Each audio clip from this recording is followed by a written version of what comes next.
today's last speaker is Rizzardo. She'll give a talk with title Enhancements in Derived and Triangulated categories. Okay, thank you very much for the invitation. This is work in progress.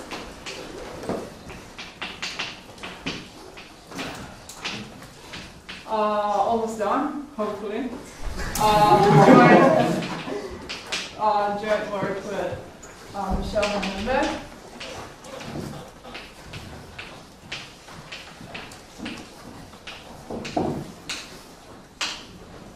Okay, so let me start from explaining the title first of all. So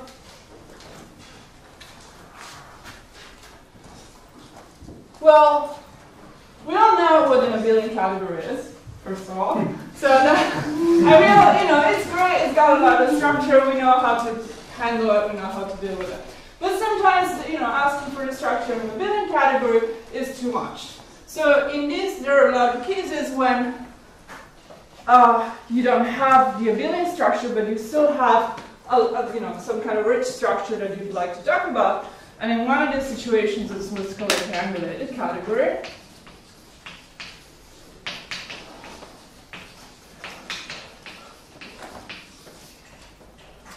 And in this, so triangulated category is something where you don't have an abelian structure, so you don't have short exact sequences, but you have something similar. It's called a distinguished triangle. Although I'm sure I will just forget to say distinguished at some point. So it kind of looks like this. This is what's called the shift. And the idea is that this is a substitute for a short exact sequence, and you should, every time in a triangulated category, every time I have a morphism A to B, I can complete this to a triangle. And this is called the cone, and you should think of this as a sort of substitute for both the kernel and the co-kernel. So examples of these from geometry are the derived category, bounded derived category of quasi-coherent, complexes, perfect complexes, and so on a variety. Okay, so triangulated categories arise in nature, for example, here, but they're tricky to work with essentially because this cone construction is not functorial. So if I have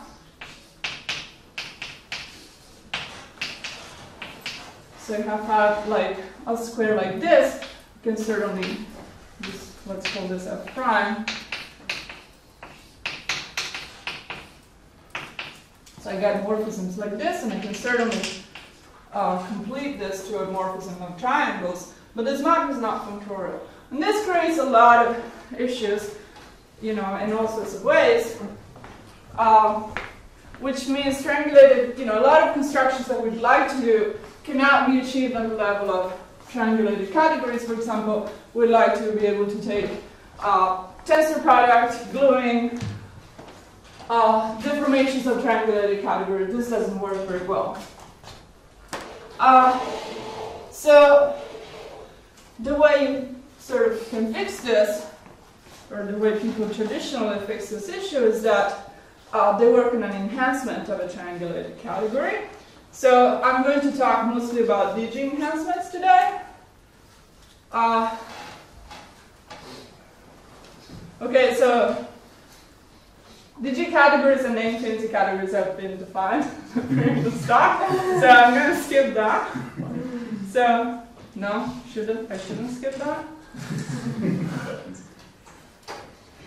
No. So,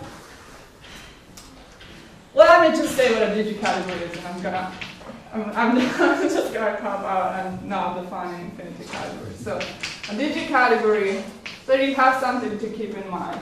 The category where morphisms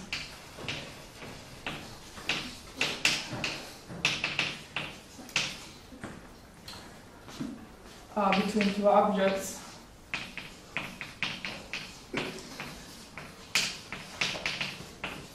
are complex. So I have a differential on morphisms. Okay, and so a DG enhancement of the triangulated category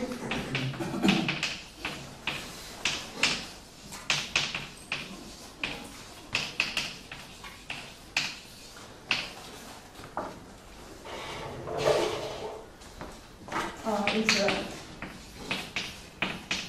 DG category C with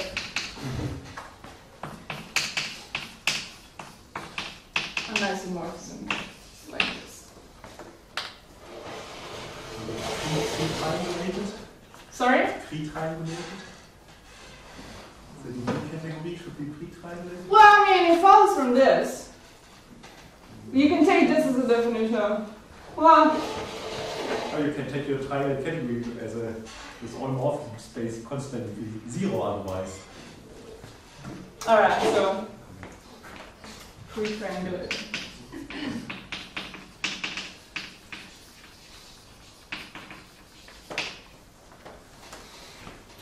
What's the direction of the right?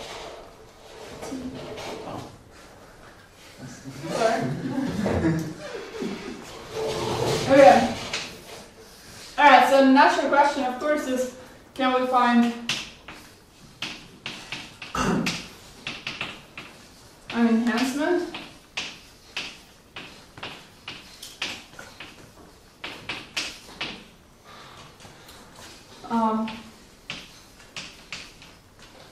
Okay, so the geometric situation is quite good. So for the derived category of quasi-coherent, these on X. First, so this is true with mild conditions on X.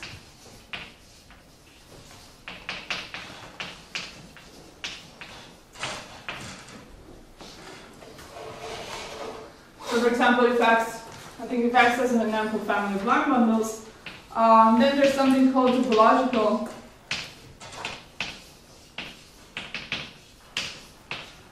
triangulated categories.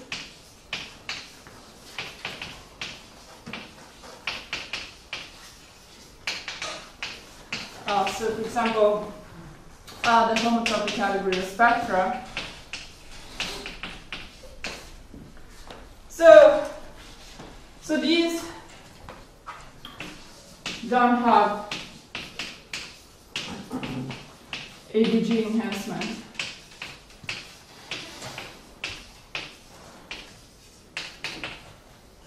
But they have some different kind of enhancement that comes from topology. And this is not something that we should worry about. And also somehow whenever you have a DG enhancement, you also have a topological enhancement. But things that are topological and don't have a DG enhancement typically behave in a completely different way.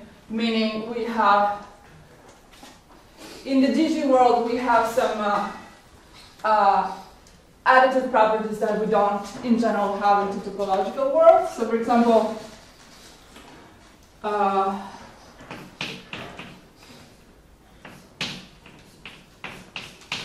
so you can define X mod n in this way, and then in the DG situation, this is always true, but it's not always true in the topological case. But anyway, so these topological triangulated categories have a different kind of enhancement, and this is not something that we need to worry about. For these topological triangulated categories, is the only obstruction to having a DG enhancement that they're not like Q local somehow? Like, for homotopy category of spectra, if I sort of only looked at, say, Q local spectra, then... Well, you're inverting too, right? Mm-hmm. Well, if you're K-linear, you're going to have a DG. What is n? The morphism n? And just multiplication.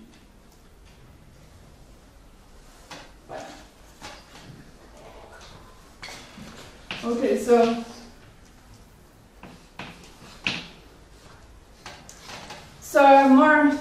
another example is this example by Moreau, Schroeder, and Strickland.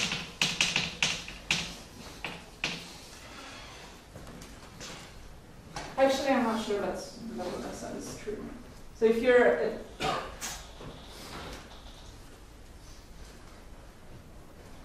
I'm not quite sure. Okay, sorry.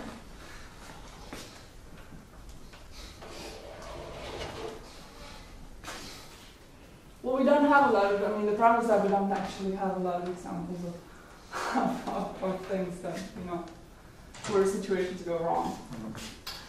So, okay, so they have a triangulated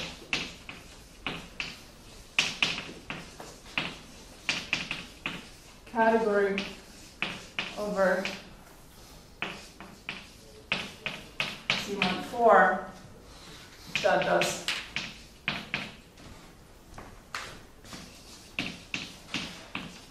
not have an enhancement.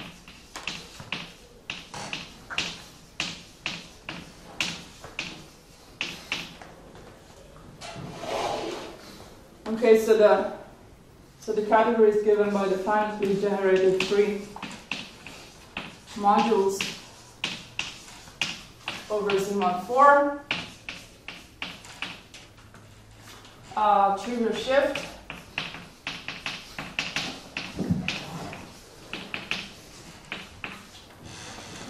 So this is pretty small, and in particular, I mean, you can pretty much put a triangulated structure in this by hand. In particular, there's only one interesting morphism. That is the multiplication by 2. So they impose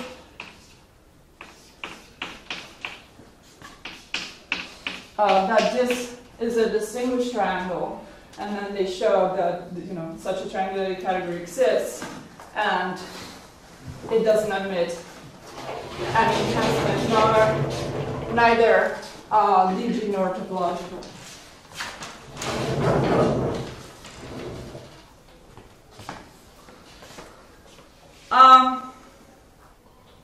Okay, and so even when we do have two triangulated categories that do admit enhancements, it doesn't necessarily mean that things are peachy. So this result of myself and Vandenberg. So exists a functor between derived categories of two smooth projective varieties that is not enhanceable.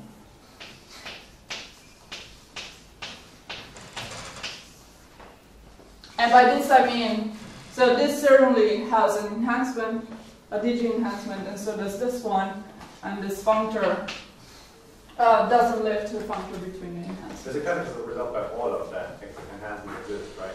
Sorry? I think all of the guy who first proved these like enhancements, or existence of the enhancements as a result of all of them. Yeah, so for functors. No, not for functors, an individual category. Yeah, sure.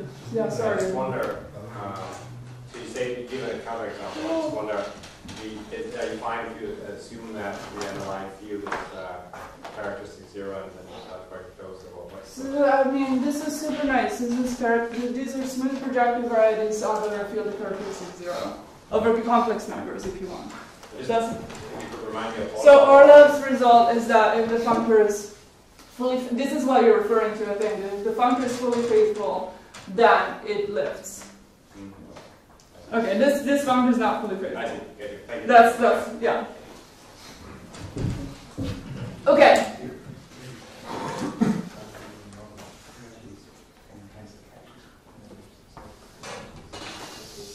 Okay, and the other question one wants to ask to sort of establish some dictionary between triangulated categories and their enhancements are enhancements unique. But sorry, could you tell us a little more about this functor? I mean, should I expect to run into such a functor in my life, or did you have to do some, I mean, was it something exotic? So, well, the answer is yes and no, in the sense that at least in characteristic 0, the expectations that the geometric functors should be should have a lift, and the way we obtain this functor is by passing by an uncommutative deformation of x. But well, I can't really say because I haven't proved anything, but it's my expectation is that there are a lot of those, possibly, most functors. But I don't, but I can't. Does the fact that such a functor isn't enhanceable, does that imply that it can't be written as a Fourier-Yukai transform? Yeah, that's how we proved it, yeah.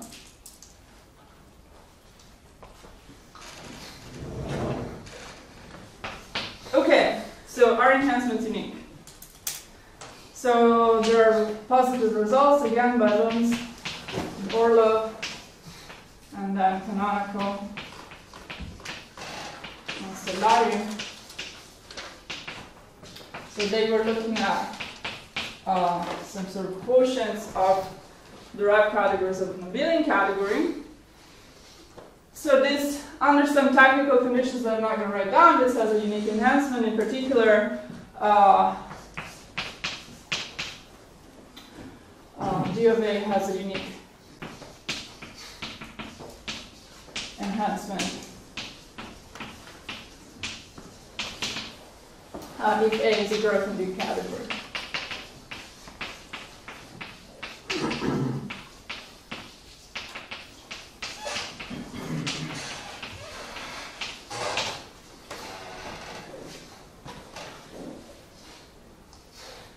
Okay, and then there's some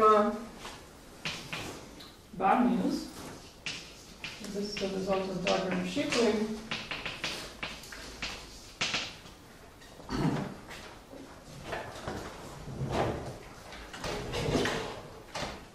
So the triangulated category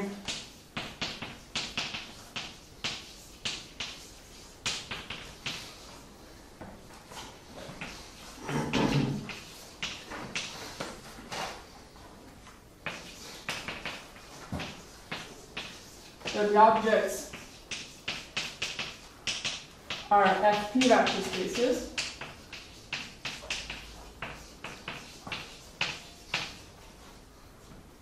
Shift is the identity, and the distinguished triangles are shared exact sequences.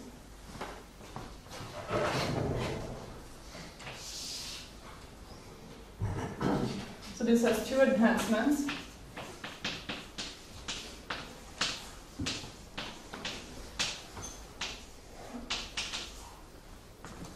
So one of them is over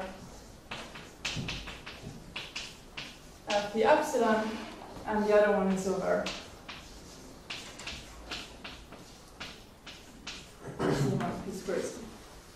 So in particular, notice that this is F linear, and this one is not. Is epsilon dual numbers? Or? Yes, yes, yes. Okay, and then when you ask unique in what sense? Enhancement unique. Unique, Okay. not strongly unique. Okay. I mean, well, because they're really different, right? They're really any kind of notion of uniqueness you can give me. These are really different. I got it.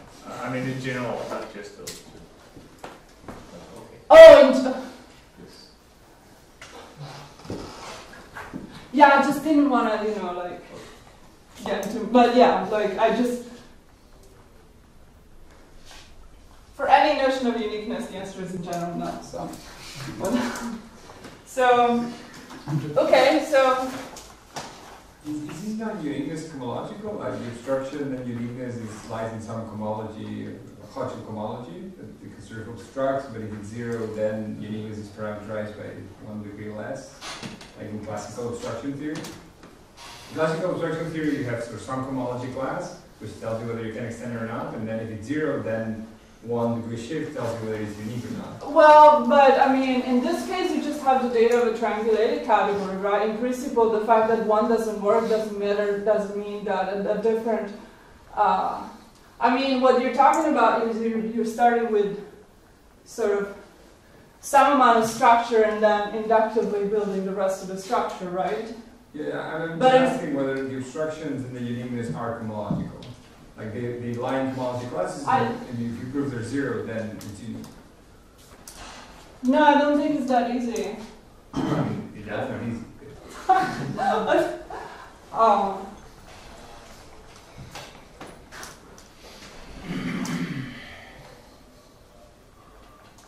So your question is, given a triangulated category, can I just compute on the level of the triangulated category if there are two? Like Muro computes this sort of obstruction classes in the homology. So obstruction is homological, some of it. What I'm asking is this all? And if it is all, is it the state analysis for uniqueness? Well, I don't think that Muro has this like. So he. Wait, Muro is showing. Muro is not talking about. Which Okay. well, let's talk about it later. But I think it's harder than that.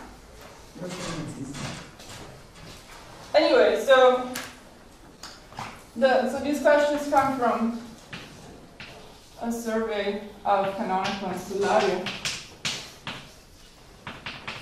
Can I ask, if the shift is the identity over there, does it imply that the shift in the VG category is also trivial, or what does it say something about it? Or?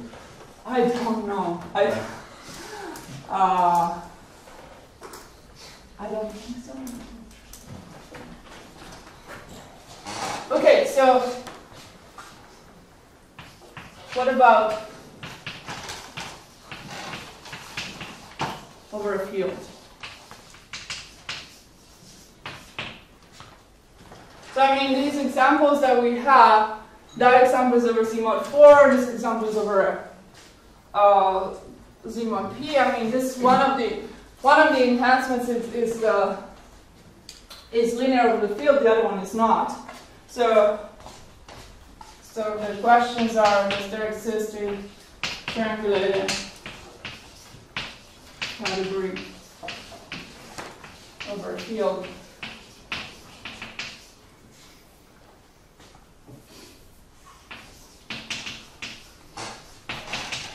That does not admit an enhancement.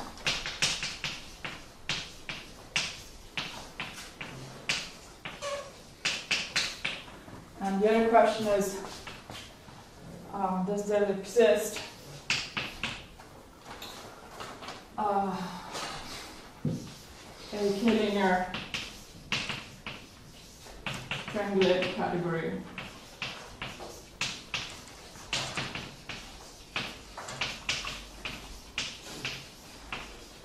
with two different k-linear enhancements?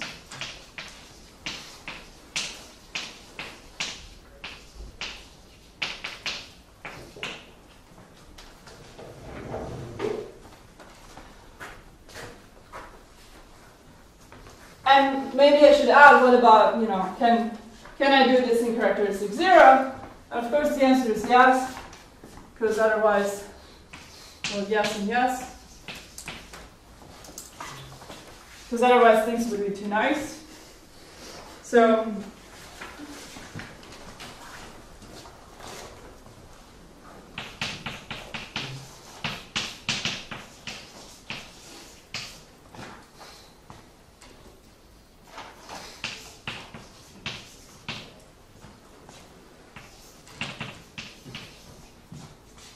there exists a k-linear triangulated category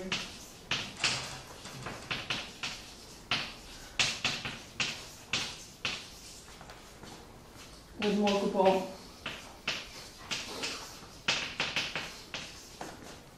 k-linear enhancements.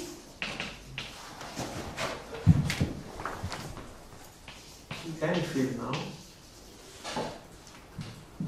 Let's say characteristic is 0. from now on. So you, I mean, there exists a field with vertex to 0, or for any field of For any field of vertex to 0. Okay.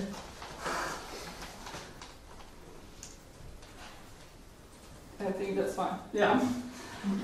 Yeah. Okay.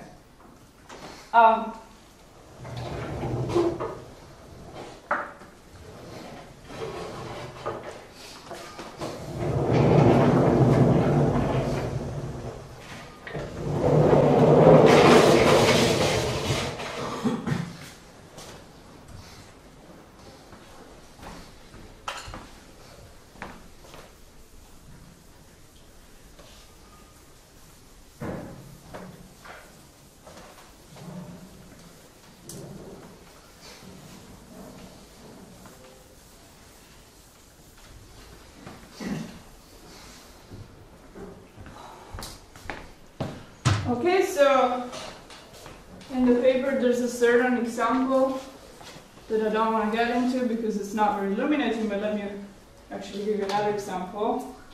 But I should say from now on I will switch from the formalism of digit categories to the formalism of the infinity categories, because this is what the conference is about. But no, I mean the actual reason is, so the two formalisms are equivalent. Meaning, well, the digit category certainly is an infinity category and vice versa. At least in characteristic 0, I'm not entirely sure about characteristic P. Given a given A infinity category is A infinity isomorphic to a digit category. So the two things are the same, but the A infinity formalism is just more flexible. You can do more things with it because, well, it's clear why, right? Because we have all of these multiplications that we can sort of work inductively on. So a lot of things like deformations, extensions of scalars, and so on work better in the infinity world. Sorry. So, okay. So let me give you an example. Well, so okay. So K is going to be the function fields in n+1 variables. And then I take... Sorry, what's the letter? K. Small k. Ah, okay. Small k is my base k. Yes. Ah, so that's big K, okay. Yes. Yeah, I feel like they're sufficiently different. Okay, so I take a cohomology class in a class in the Topology cohomology of the K. And so, well, for the people in the know, so deformations, so classical deformations corresponds to elements in HH2, but then I can take something in HHN and get infinity deformations. In particular, I can deform my big K using my eta to get this guy. N is a particular N or is Any N, maybe bigger than what I want. For example, bigger than 1. Is it related to the N that indicates the variable? Yeah, this N is the same N. And that N on the right? Well, I mean, this is just a general principle, right? So HH bigger than 2.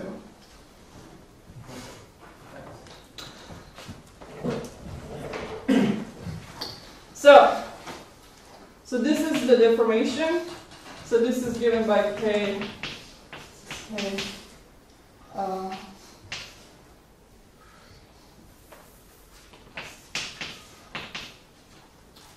2 minus 10, I think.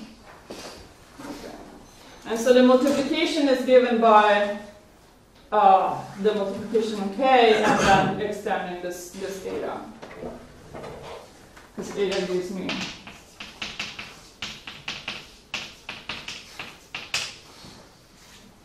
okay. And so, well, for reasons that will become clear later, we were what we were trying to do is show that this guy has a unique enhancement, and sadly it turns out not to be true. Well, I mean, we didn't finish the computation, but so the claim is that this guy has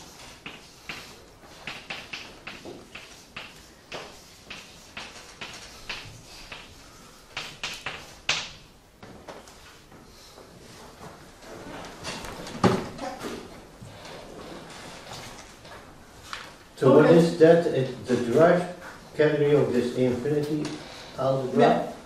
and you consider it just as a triangle, so it's zeroed homology as a triangulated category. And so you forget about the higher products.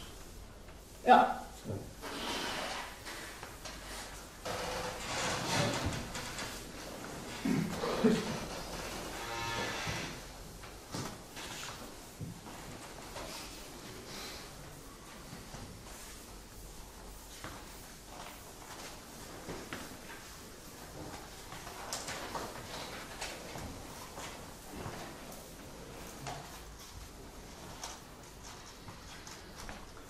But I mean, yeah, so Mura's abstractions are for the existence, right? Not for the unique, so as far as I know. Oh, okay, yeah.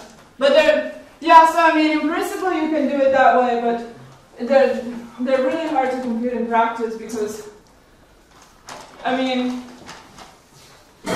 if you take your favorite infinity category where those abstractions are easy to compute, that's not going to be pretriangulated. So then you get the pretriangulated whole, you get a huge thing, and then things. Yeah, that's what you were asking. Ah, yes, okay. Yeah. Okay. Okay, but I really wanted to talk about existence. So,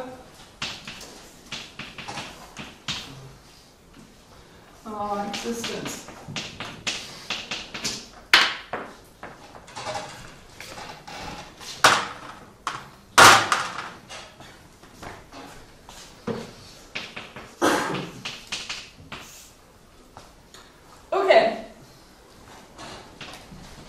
So how do you construct something k-linear that doesn't have an enhancement? So the idea is simple in principle, and then problems start appearing. But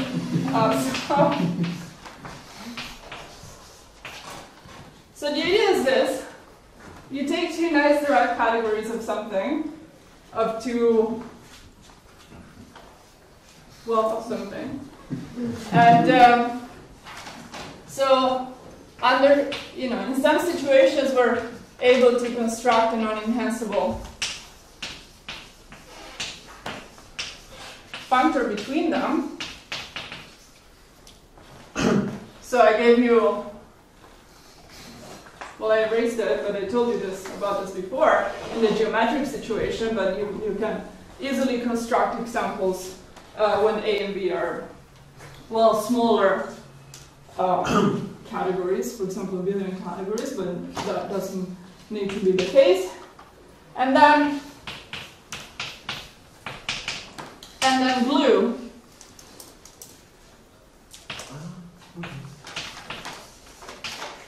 So glue these two triangulated categories via a non-enhanceable functor. So, I mean, and then you asked, does this gluing have an enhancement? I mean, it's clear that something is going to go wrong somewhere.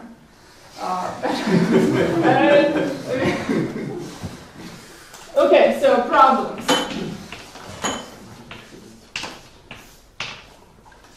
So first of all, how do you put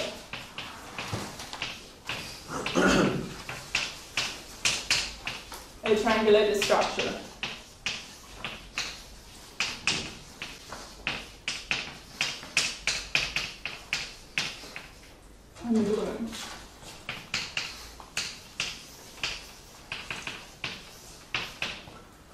But I thought you needed an enhancement to do the gluing. Yes, exactly. That's why I'm asking. That's why it's a problem, right?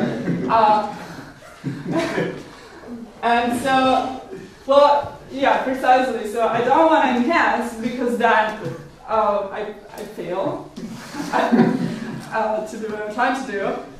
But it turns out you don't need the full power of an A-infinity enhancement to glue. You need just enough. So what we're going to do is we're going to glue on the AN level.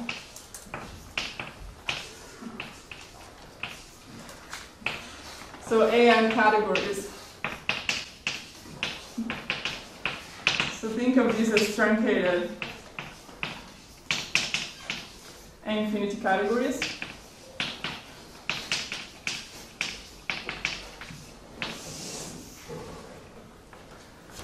Meaning I have the ni's up to a certain number, and then I don't have the other ones anymore. So, and I don't have the identities anymore, for n big enough. Okay.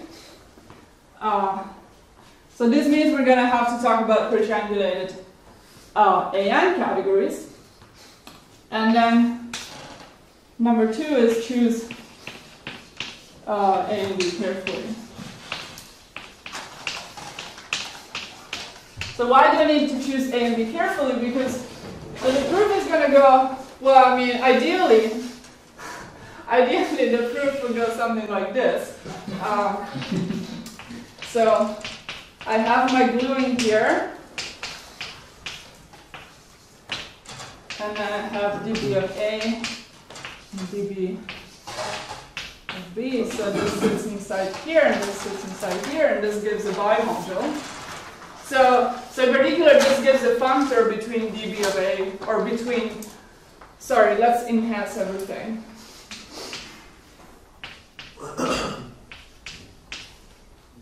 So if this guy up here has an enhancement, that gives me an A-infinity functor between dB of A and dB of B. If the enhancements of dB of A and dB of B are strongly unique, the functor that I get is the functor I started with. But that functor, so I got an A-infinity functor that lifts my original f, but we said that was impossible, and with a proof, super sweet. Of course, something is going to go wrong. But anyway, so I'll come back to this.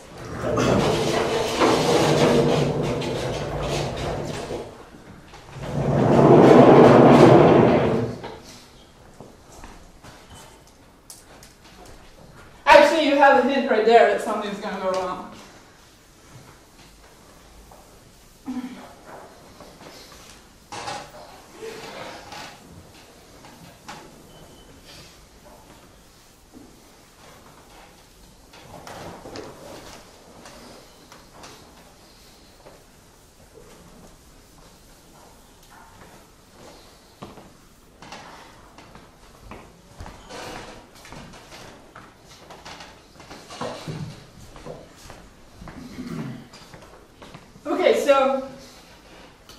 So the objective is to get an AN category, because we said we're going to glue on the AN level, such that its homotopy category is triangulated. So let me tell you about so this is called truncated twisted complexes.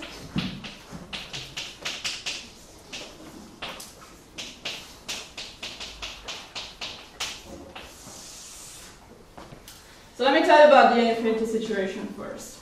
So given an A-infinity category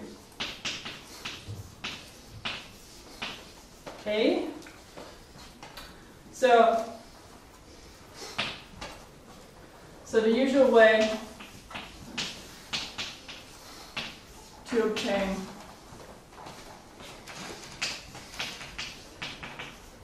a triangulated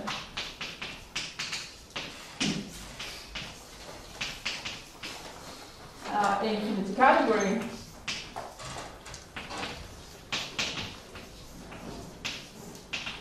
is to take twisted complexes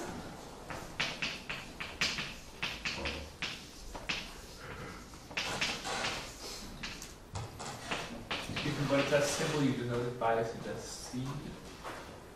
That's The script A? that says Gothic A or something. Okay. Math. Math rock. Math graph. That's right. Okay, so the idea is I have an infinity category. I want to make it into something pre-triangulated. What do? I'm missing. I just throw in everything that I don't have. So I just formally throw it in. So it's not like, it's not particularly deep, but it works. So you formally adjoin direct sums, shifts and cones.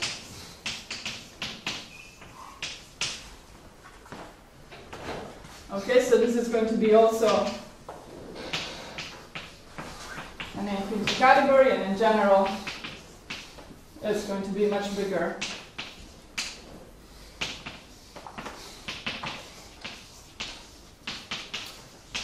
Than the category started with. And then, so each multiplication on this, okay, so these twisted complexes to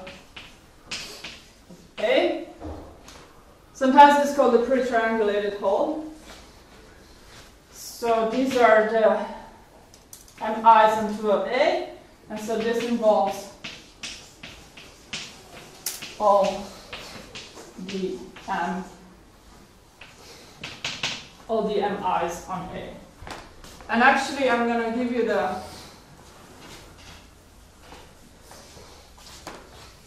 precise definition.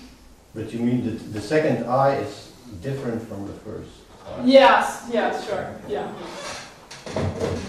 Into it, J.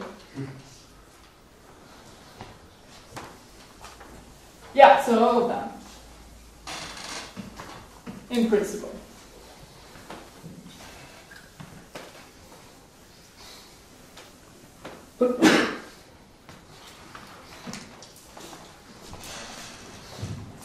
Okay, so, so this part is easy. So I'm going to give this a name. So this is just called free of A. So that's when I just throw in direct sums and no. No, people did that. Up to here. Direct sums are shifts. So they're just to formally, you know. Okay. And then, so objects in 2 of A are of the shape A comma delta A, where this A is in free.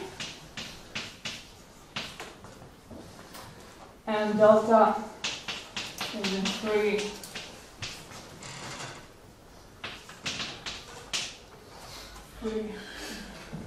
Oh.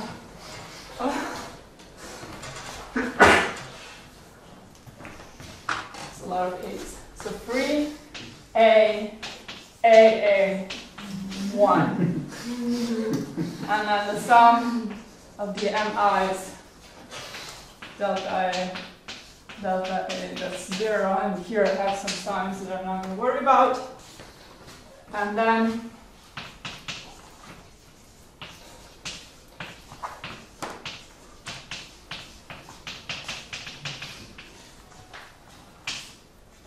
so A not delta not, A1 delta 1,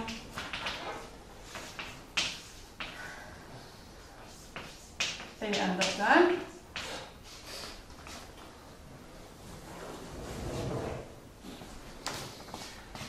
So I want to define the M2 of A, I.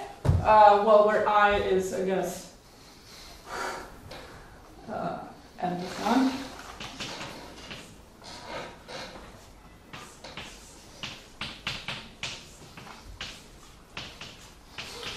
So that's the sum and AH. Okay, and now what I'm going to do is I'm going to intersperse these delta i's. So delta n turns to delta n, fn delta n minus 1, tensor L n minus 1, f n minus 1, and so on.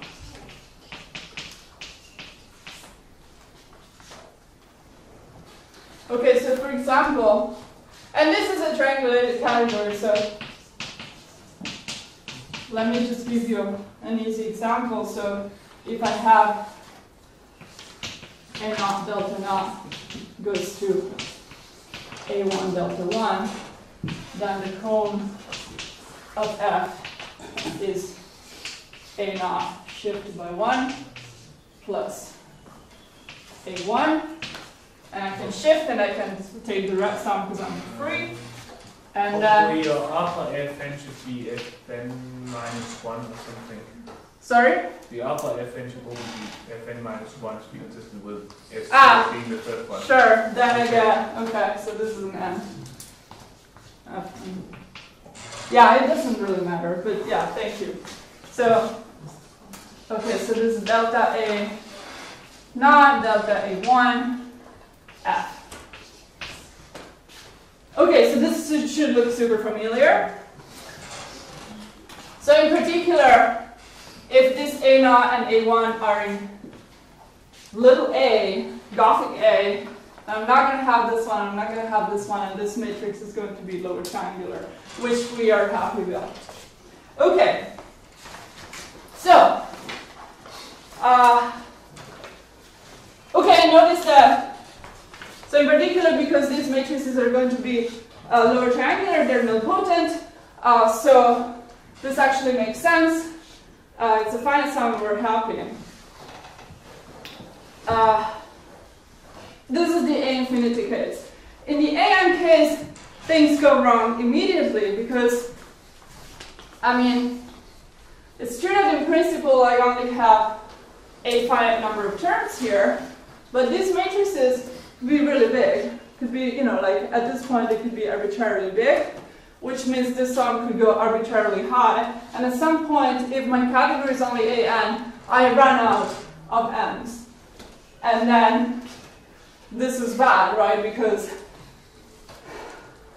this means I don't have a good definition of higher multiplications possibly for any n. So I could end up having something that is not a category if M2 is not defined. So that's bad. And that's where truncation comes in.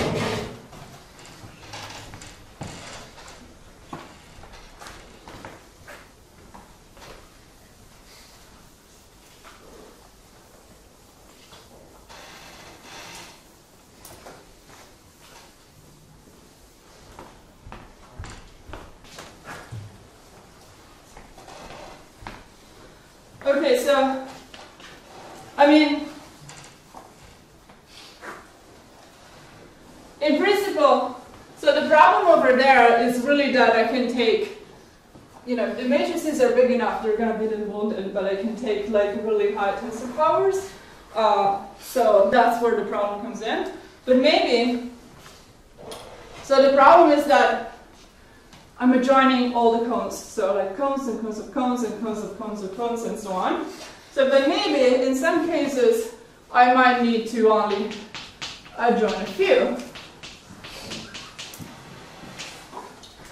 So let me give you an example of that. So I'm going to take A and B pre-triangulated.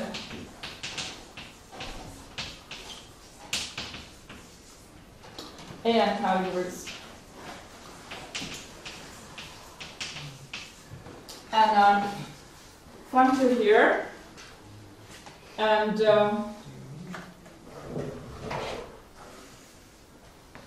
have you defined pre-triangulated AN categories? No, I haven't. Okay. I have not. But but I mean, just, you know, like, just imagine that I have. So,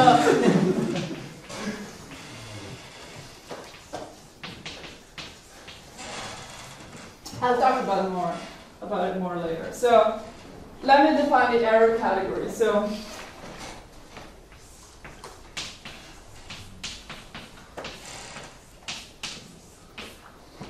So the objects, let me call this C or something. So the objects are just the union of the objects, and then so this is going to be some sort of semi-direct, semi-orthogonal kind of thing. So this is, so that's A, and then C of AB prime is just the arrows I have in B. And then C of AB, that's M of AB. And C of BA is 0. M is a bimodule. Yeah. Okay.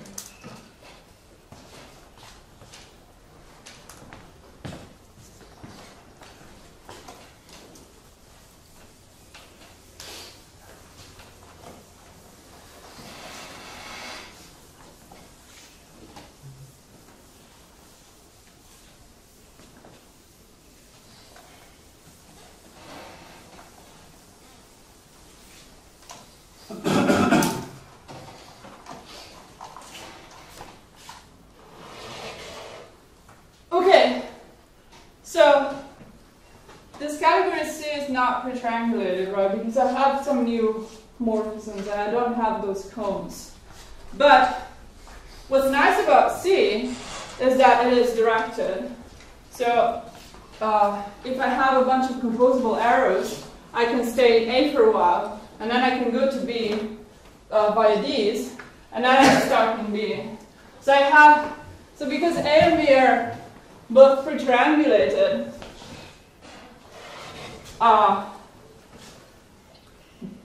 most of those cones exist. The only thing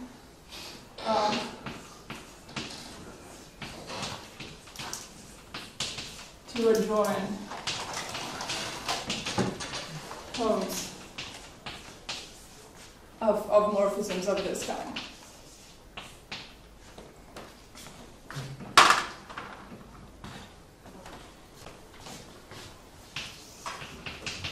Okay, so this is what I'm going to do. So you can define tw less than or equal 1. So this sits inside tw of A.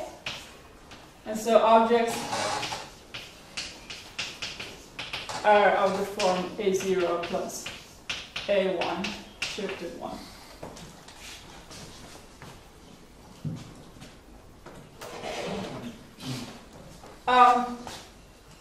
Yeah, let me, well, okay, I mean, I think this is clear. So similarly, you can define 12 less or equal n.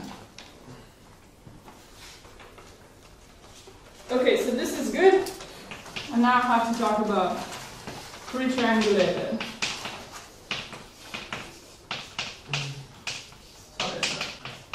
What's the cone of an object which lies in that MA of M? I'm formally adjoining those cones.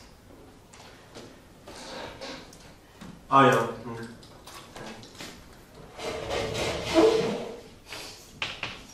Yeah,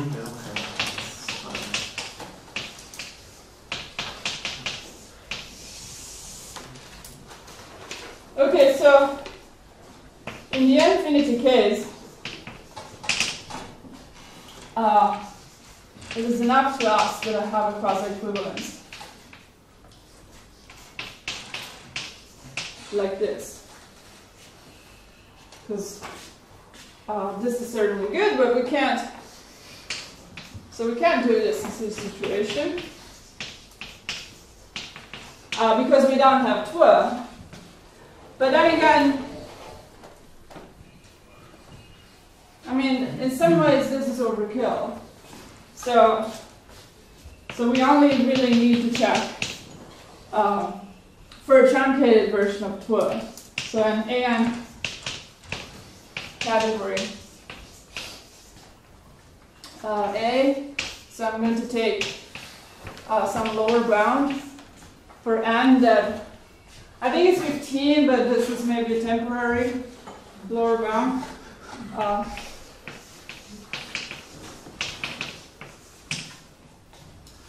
Pre-triangulated.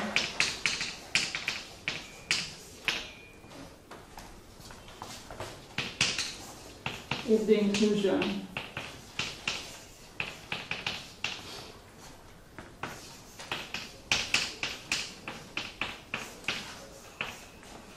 Is a quasi-equivalence.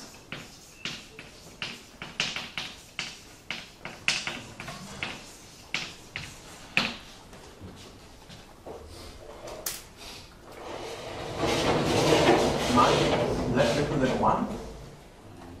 Yeah. Yeah.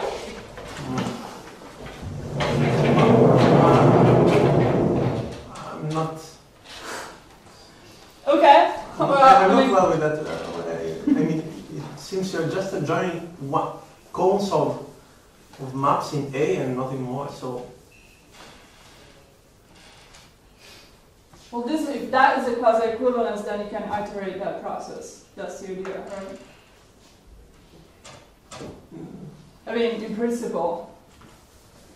I mean, that's the intuition behind it, except at some point you're going to stop being able to do that because for some n, the will less or equal n will not exist. But where is the mathfrag B over there? It doesn't appear on that side. Is that A actually a combination of? Is that your arrow category over there, or? No. This I went back to just general situation. So this A is not that one over there. No. Ah, okay. So Well, it will be, but not yet. it will be, or will it be this arrow category? It will be the arrow category. Yes, Okay. yes. So, okay. Okay, so if A is a pre-triangulated AM category, then A0 is triangulated.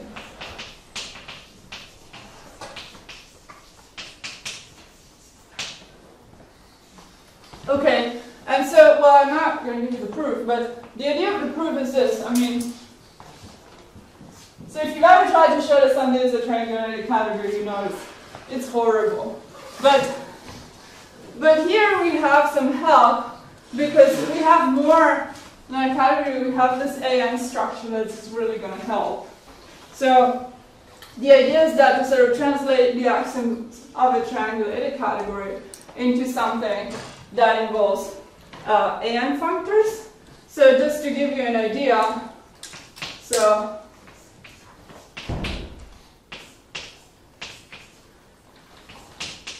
okay, so degree 0, degree 1, and M3. It's either plus or minus the identity, I don't remember. So a distinguished triangle would be an A3 functor. Well, will be the H0 of an A3 functor from this sort of triangle. I mean, it's good. This looks like a triangle, right? Turns out it really is. You can really think of this as a triangle categories, and then A3 functor into my AN category gives me, and then I take H0 and I get. That's how I can define distinguished triangles. And this is, by the way, this is quasi-equivalent to maybe something that looks even more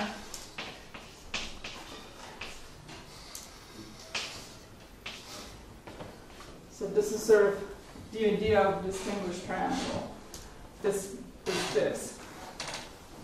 And then it sort of, for example, becomes clear how to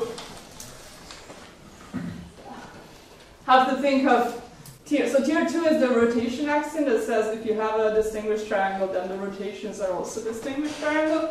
And it's clear that this you can rotate this and it's going to be okay. I mean, you still have to prove something, but I mean, once you have done this translation that is non-trivial, then you're fine.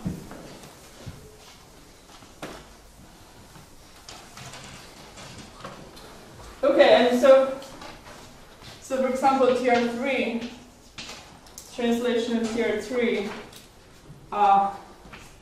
is like this. You start with,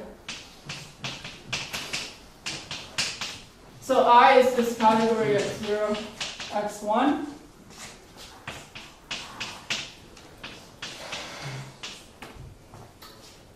Can be completed.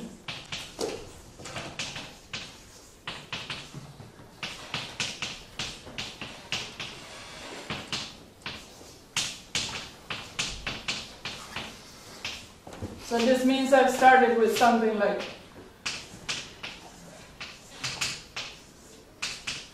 so this is my square I cross I, and then here I have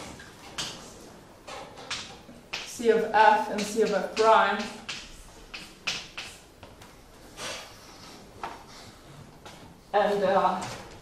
And this is, I mean, this is telling me I can complete an error there. So I mean, there's still like a fair amount of stuff to prove, but this is the idea. Unfortunately, I don't have time. Well, okay. So I claimed this was obvious before, but it's not. So 2 less or equals 1 of this error category is pre-triangulated.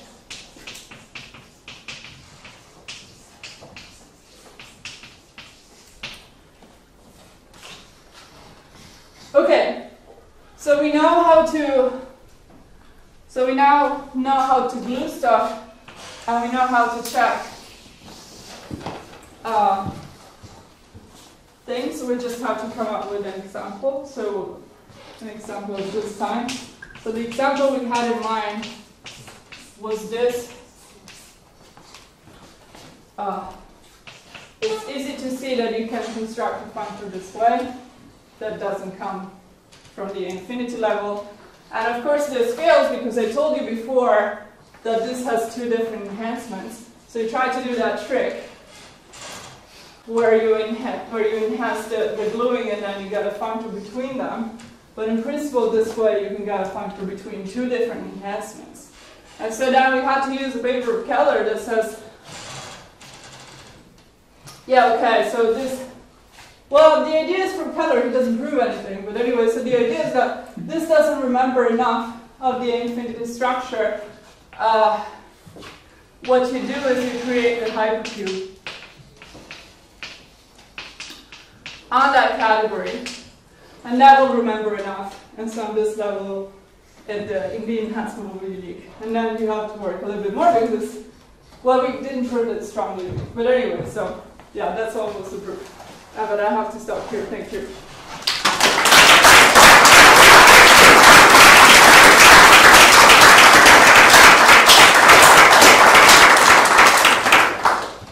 Is there any question? Come on. So this 15 is mainly for the octahedral axiom. Is that correct somehow? Intuition. I think it gives up already in tier 3. So the other question somehow at least, this is triangulated but not somehow higher triangulated in the sense of Maltz-Newton? Like that? So you don't have the higher octahedral axioms in this one, or do you have? I don't know. I don't probably not. Yeah. But yeah, so the end is because, so to prove some axioms we're going to have to take some cones, and so you have to make sure those cones are defined in our category. And at some point we have to take a cone of a cone. That's where the conclude comes in. Any more questions? Yeah, I want to go back to Roger's question about the cohomological obstruction to extending one of these things. So one thing you might imagine you could try is like maybe there's some like DG category of DG categories, and that thing has like a derived moduli stack of objects, and then you could take you have a map from like the H0 map takes you from the category of DG categories to the category of triangulated categories. And then you could somehow study, whether things lift under this map. I'm not sure. So my question is there like some sort of homotopical structure on the category of triangulated categories you could try and use?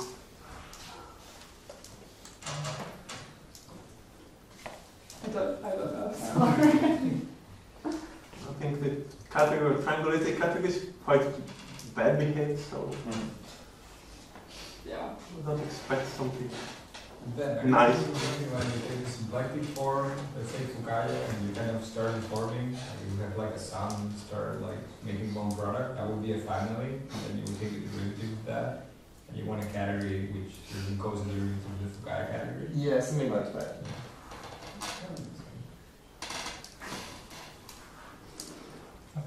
Any more question?